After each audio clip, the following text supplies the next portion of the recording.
start with Robert Brooks.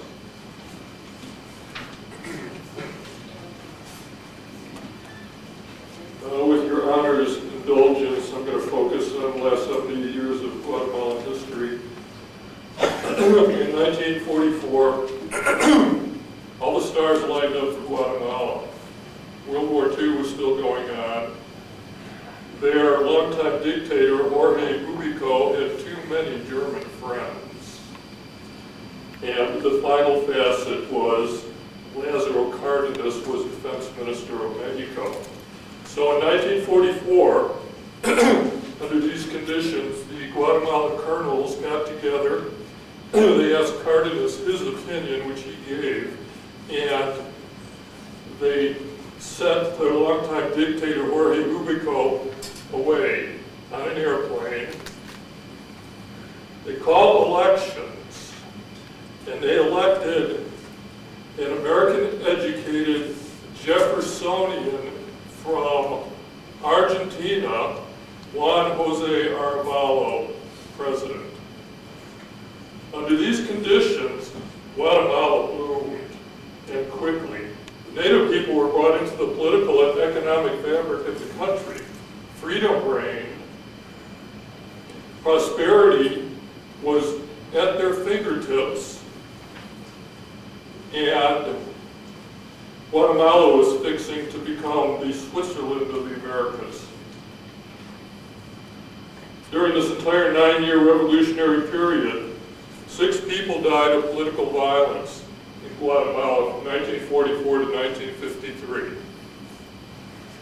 None of this was good enough for America, clearly.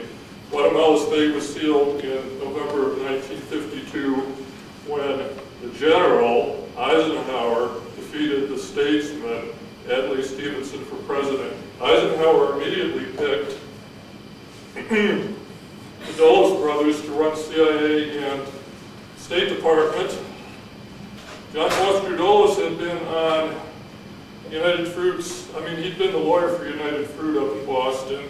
United Fruit was a major landholder in Guatemala, and they really resented having the Guatemalan government take their land to give to people, the unused land. Okay.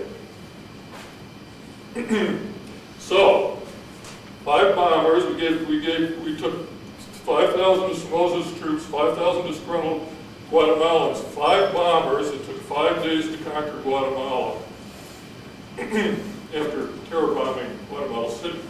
The next day, our ambassador gave their new president a list of 50 people to be killed. And their new president said, well, I'm not going to do this. We don't have to do this. And our ambassador storms out and says, so much the worse for you. And then they have a new president the next day. We took the list and began this whole terror that has consumed the nation, that has murdered the genius of Guatemala, that has stolen their democracy.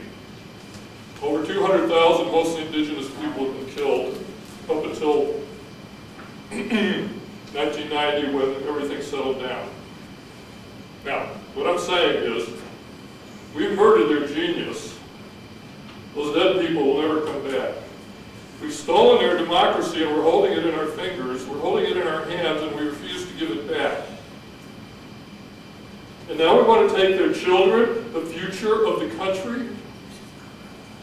We are dooming democracy if we encourage any more of these children to desert their country, to desert their democracy, to come to America for the so-called good life, whatever that means.